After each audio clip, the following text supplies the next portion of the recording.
All right, how you guys doing today? You know, it's crazy sitting back there and watching the previous video and all she was talking about was stress. And I'm sitting back there stressed. I'm like, how perfect can this be as I'm sitting back there trying not to be nervous and this other young lady's up here talking about stress and okay, hopefully I'll figure this out. But so thank you for having me today. What I want to speak to you about today is what I call my perfect inversions. My perfect inversions are those moments where I experienced in my life, my roller coaster journey to lead me to this stage, is those moments in life where I've had some of the most unbelievably exciting moments that turned into some of the more tragic moments in my life. At the same time, I had some moments that were negative moments that I was able to turn around and twist into very positive and constructive moments. So those are what I would call my perfect inversions. So come with me for a little bit on a journey through my roller coaster. This is where it started. This is myself. I'm the little one. So this is my brothers and my sister. That's me, the small one. I think this is probably where I wanted to have the ability to design my own stuff so I can dress myself. Because that wasn't too cool, plaid and two-tone shirt, but it would probably fit right in downtown Portland. But this is the moment where I know this was our first family picture when my mother moved us all from Joliet, Illinois to California. And we were so happy to be out of Joliet because Joliet at the time was one of the more dangerous places in America. And when she moved us there, we were excited because we were excited to go to California, to this city called Inglewood, California. And it was known as the City of Champions. It still is to this day. The problem that we found out later on was Inglewood was just as dangerous, if not more, than Joliet. But for us, it was home. It was our new home, and we held on to the mantra that we are the City of Champions. So even though people didn't consider most inner city kids in Inglewood to be winners, we felt we were winners. Or even though our destiny may have become to be losers. But we wanted to debunk that. My mother always taught us, if we believe in anything that we can do, we will do that. So this is me, again, wishing I could dress myself. My mother, again, put me in plaid pants and a striped shirt. I think I'm wearing Pro-Keds in there. But this is me a few years later, and this is where I discovered her. My older brothers, I have two older brothers that were in the picture, Michael and Ronnie. They were born with the gift to draw, just like I was.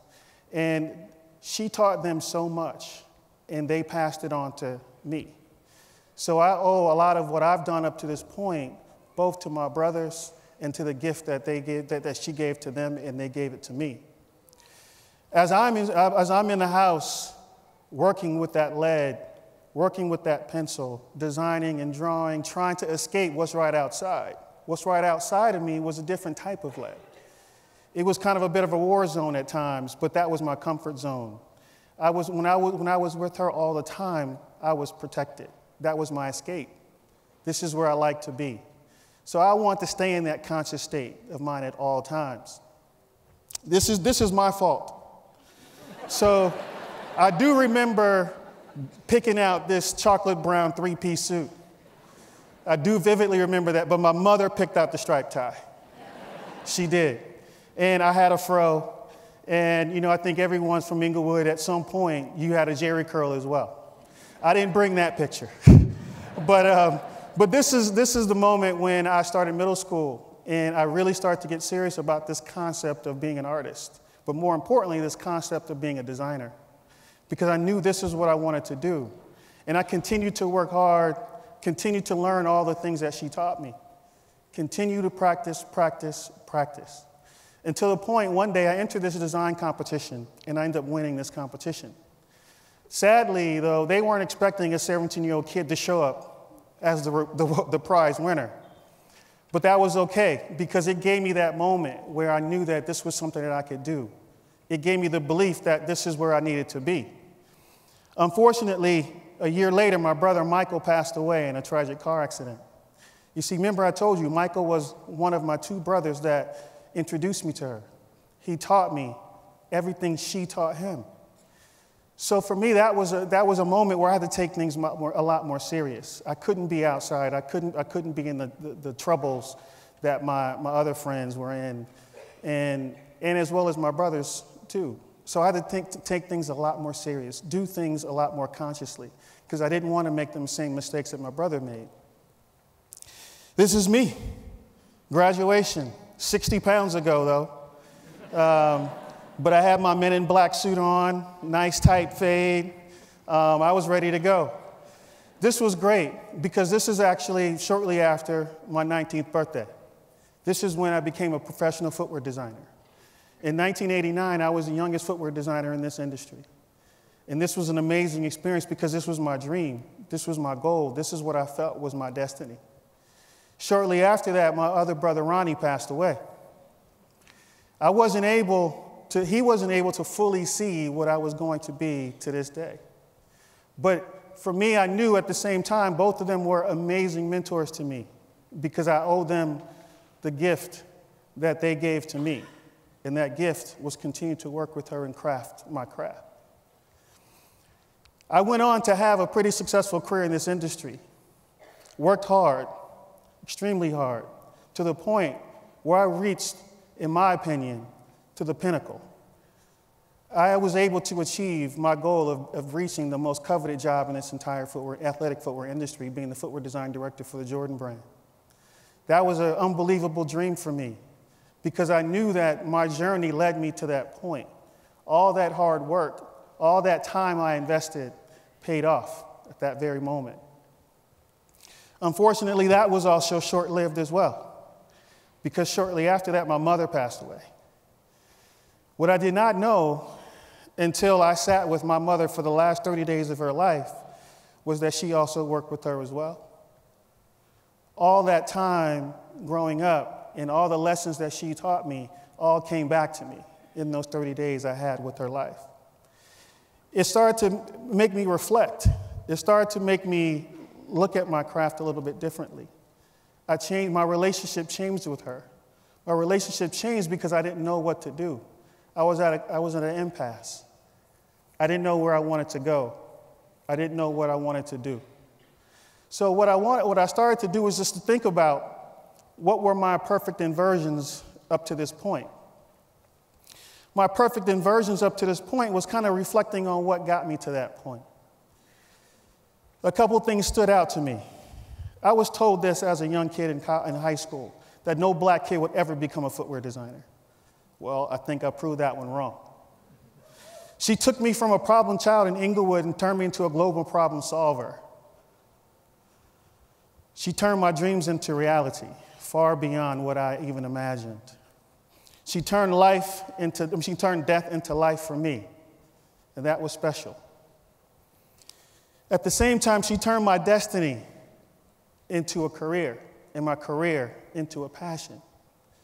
At that moment, I started to understand that maybe I need to reconnect with her.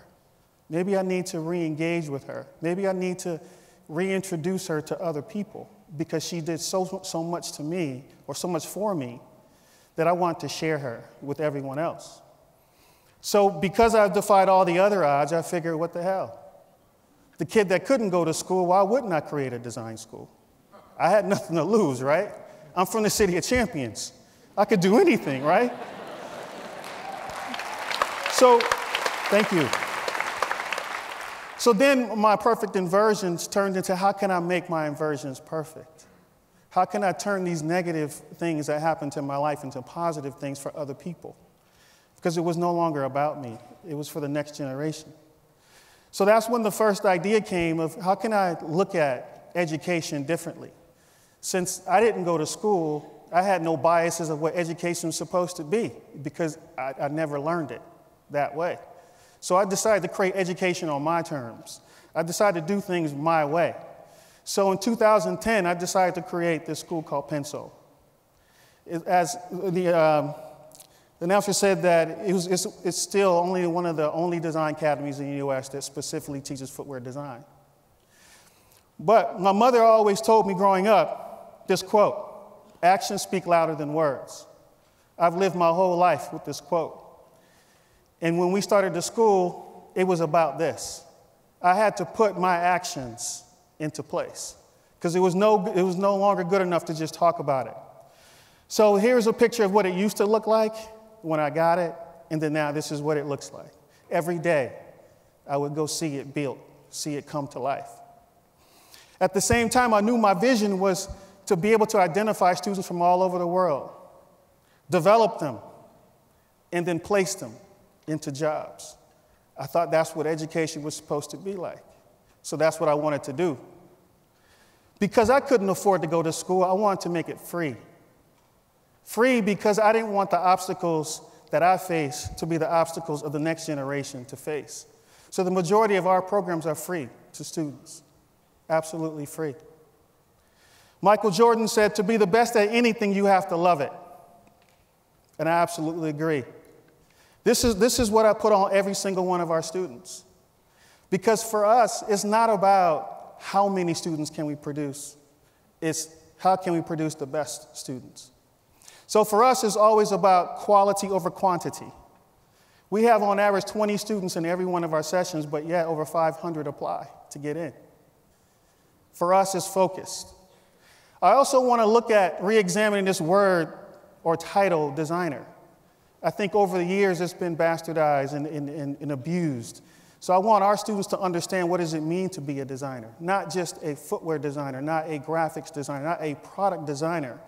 I want our students to understand the singular title of designer and wear that title proudly. The other thing is we want to look at a global search. We want to assemble our classes based off of the global nature of this industry. Today, our students have come from over 30 different countries. We assemble our sessions the way the industry looks. We're not just local, we're global. The industry is global. I want to teach people global thoughts. I want them to learn from each other. So we assemble the class the way the world really is. John Wooden says success is when preparation meets opportunity. This is exactly how I got here to this day. My success is based off of the opportunity that I capitalize on. So this is what we do at PENSOLE as well. We have 3 types of learning that we do.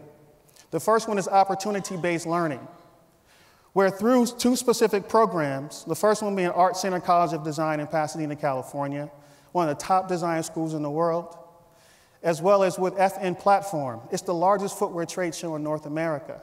Through these 2 programs, we basically put the students front and center in front of the top footwear companies in this industry so they can vie for an opportunity to be employed. The second one is competition-based learning. You always do better when you're competing. So we want to put our students in that position to compete, but not so much compete with the person next to you, it's to compete with yourself. If you understand that no person to your right or to your left can dictate your future, you would look at it differently. I'll challenge our students to shine a light on themselves, put that mirror in front of their face. The other one we do this with is called the World Sneaker Championship. I'm looking for the best in the world. If you want to compete against the world, come hang out with us, okay? The last one is awareness-based learning.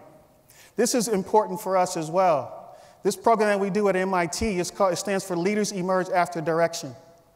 It's important for high school students to understand that they can be something other than what they see on television. This was me. If I was able to see what I could have been, I probably would have been something a little bit better than what I am, but I think it worked out okay.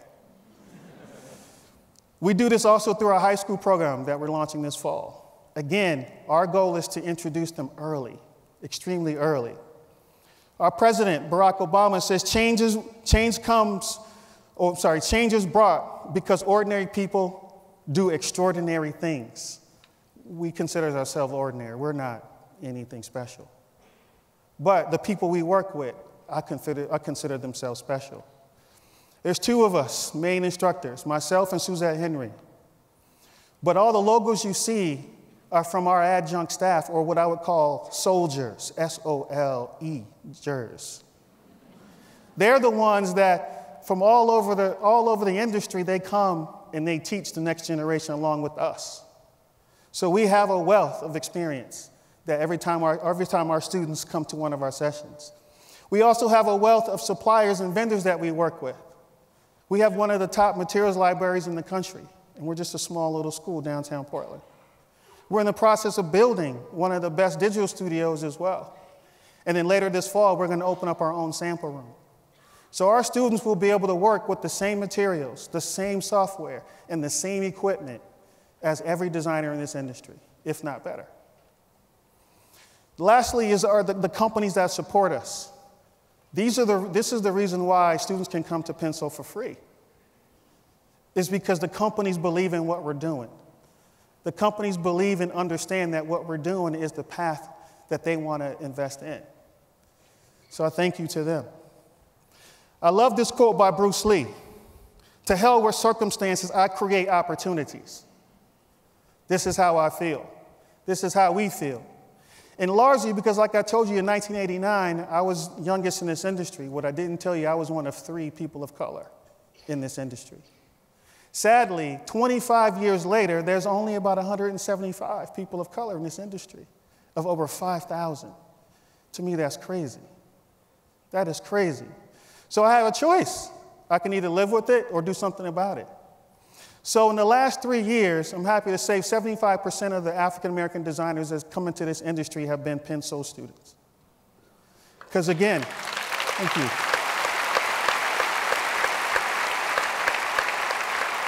It's really about making something happen. Don't complain about it, do something about it. Maya Angelou says, when you know better, you do better. That goes for every one of us. To date, 65 plus PENSOLE students know better, and those 65 plus are doing better because these are the companies that they work for. When you know better, you do better. Our success is based off of our results, simply put, our results. But none of this could have been possible without her, you see, because she helped me erase all the mistakes that I've made. She always knew the right things to say when I couldn't say any words at all. She would not let me fail, even though I wanted to give up, but she would not let me fail. At the end of the day, when I kept her sharp, and when I did, it gave me energy. I had to feed off of her. To me, she was perfect, absolutely perfect. At the end of the day, she designed my life. The person you see here is because of her. I brought her with me today if you would like to see her. Do you guys want to meet her?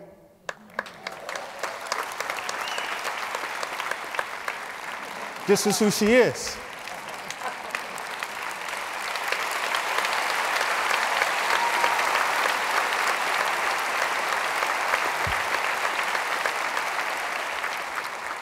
You see, this #2 pencil is more than my story. My story was just a vehicle to communicate the power that could happen in something simple. This #2 pencil is my passion. This #2 pencil has gave me the career that my brothers and my mother never had a chance to have. This is my passion. This is my perfect inversion. Now, what I challenge you guys to think about is, what is perfect to you? Is it the perfect job? Is it the perfect house? Is it the perfect car? Is it the perfect things that you want or you have in your closet that you want to buy?